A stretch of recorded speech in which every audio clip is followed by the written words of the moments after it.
with another video. Today it's gonna be a story time video. I mostly what I do on YouTube, as you guys know, is I make scary videos. But I thought I'd tell the story time video because I've been meaning to do this for a while now, and I just never had the chance because of other videos I've been doing lately. So I figured, why not do it now? So I've told this story on my channel before. But since for my new subscribers, I thought, why not tell it again? So it all started back in 2009 or 2010, around that area. I was around 9 or 10 years old, and at this time I didn't really go outside much because I got bullied a lot. So I only had a small amount of friends, which I didn't really care about. I didn't care that I didn't have a lot of friends. I just had a small group, which I was fine with. But anyways, so me and one of my friends, I think his name was Austin.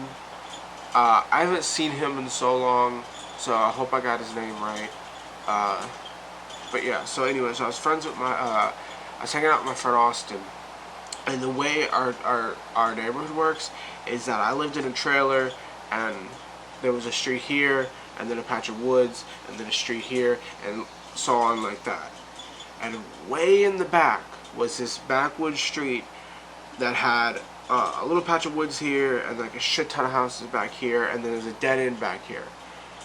Well, another way to get through these streets is to go through the woods, and so we went through the woods, and then at the very last street before you get to the highway, we were walking down this way. But I had dropped my phone, and I had this little fucking government phone.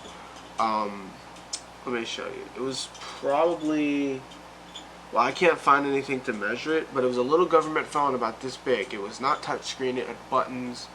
It was one of those phones where you have to press multiple times to be able to get any letter for texting.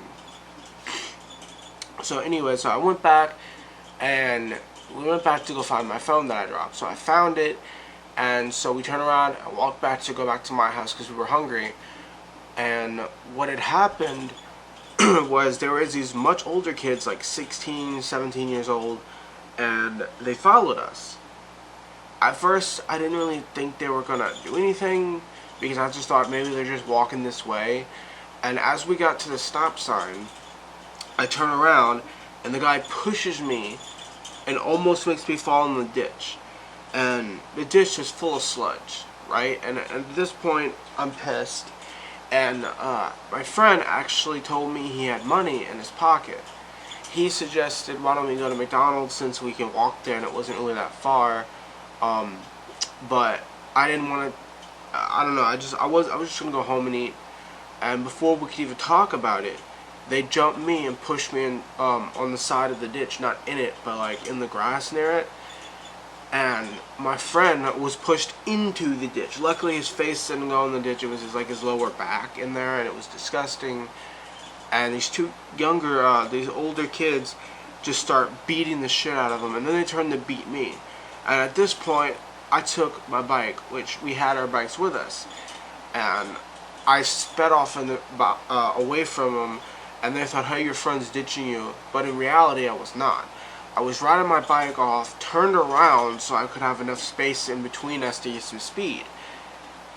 And I sped as fast as I can, pedaling as fast as I can, as hard as I could.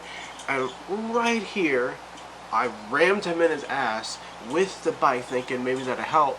But it didn't really do anything. It just nudged him slightly. I don't know how that didn't do anything, but it didn't. And then they punched me in the stomach, threw me on the ground, beat my friend up some more, kicked me, and then they reached in his pocket and stole his cash. And this wasn't really the highlight of my YouTube channel, so I didn't really have a YouTube channel back then. I started mine in 2013, so I was kind of late to the party, but they literally stole his money. They stole his money, beat us up, and then left. And I went home with a black eye and a busted lip, and my mom was like, yo, what happened? What happened? I told them what happened, and my friend was there. So my mom called my friend's parents, and they told my friend told them what happened, and they all, my stepdad, my mom, and my friend's parents walked all around the neighborhood to find these people, and we had to give them descriptions because we didn't really know their names. And when we gave him the description, my stepdad at the time knew who we were talking about because he's seen them around the neighborhood. He doesn't really know them like they talk a lot, but he knows who we're talking about. And I guess these people, we weren't really with them. They said to stay at the house, so we stayed at the house, and we were watching TV. And when my mom pulled up with like 2 state troopers, and they just come up, and they're like, excuse me, sir, can you tell us what happened? Apparently my mom and my stepdad and my friend's parents couldn't find them, so they called the police, and cops came, and we talked to them, and we gave them a description, and then as they were pulling out, right on the edge of the street, they found him. So they found him. And so the cops pulled up, and they did their siren, and they stopped. And so they asked these two guys, hey, you need to wait here. And then they called one of the cops actually called my mom over, and they called me and my friend over. So we all went over there to the police, and they asked me and my friend, are these the guys who beat you up and stole from you? And we're like, yes, these are them. These are the guys. And sorry.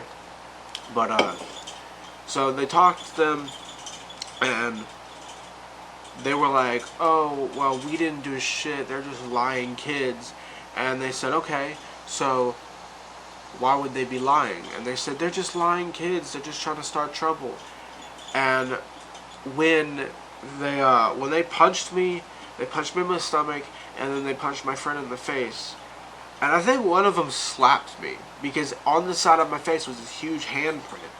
And then they took one of the guy's hands, and the first one didn't really fit the handprint, but the other guy actually fit. And then that guy was freaking out, and he's like, okay, fine. We beat him up, and we took their money, and they had already spent the money at the gas station. This was like $20 that they spent at the gas station that my friend had. And they asked my parents, do you want to press charges? And then they asked my parents the same thing, and they both said yes. So they were arrested, and then their parents came up and yelled at my parents, which caused the cops to come again. And then when the cops came, they told these two guys' parents, hey, you need to get off their property or we'll arrest you too. And their dad yells at the cop and goes to punch the cop, and then gets tasered and arrested himself.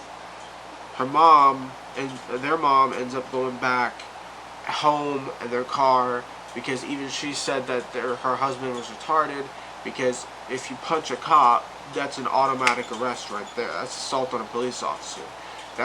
You can go to jail longer for that than just assaulting a civilian. So he went to jail too, and their dad got community service, and the 2 bullies got community service, plus parole for their dad because they assaulted a police officer. And the bullies had to come over, apologize, and of course they had to give money back. They didn't give it to me, but they gave it to my friend, and they had to apologize to him too and our parents. And they said that if the cops told them that if you ever hurt these kids again, that we would beat you up and we would show you how it feels. And they're like, alright, well, we'll do it again. And every single time me and my friend was walking around the neighborhood, they were like, they looked at us, and then they looked down like, oh shit, we better leave. And it was fun, and until they started spreading rumors about us, how we tricked the cops, and that we lied, even though we had tons of proof to say otherwise. But they started spreading rumors and said that we lied and we got them in trouble. And then their parents started spreading rumors too. And so at this point, I didn't know what to do. We can't just call the cops and say that. You're not going to do shit. So all we could do is hope that they didn't beat us up, which luckily they didn't again. And we stopped hanging. Me and that friend stopped hanging out. I don't remember why. It wasn't like we got into a fight. But we just stopped hanging out. And from there on, we just continued with our lives. So we're like, all right, and that's that. I really hope if you're watching it, if you assholes who out there who beat up me and my friend and then started spreading rumors about us, if you're watching this, I hope you're not doing that anymore, because it's not okay to do that, and I really hope that you're not out there still doing that. And if you are, you're a terrible person, people. But yeah, so thank you guys for watching this story time. I don't really do a lot of story times, but if you guys want to hear more, let me know in the comments, and I'll do the same thing. I got plenty of stories to tell, so yeah. This is kind of one of the most embarrassing story times I've ever said, but thank you guys for watching. Please like and subscribe and follow me on everything and hit that notification bell so you don't miss any of my videos, and I hope you like my new intro. But yes, thanks and goodbye to y'all.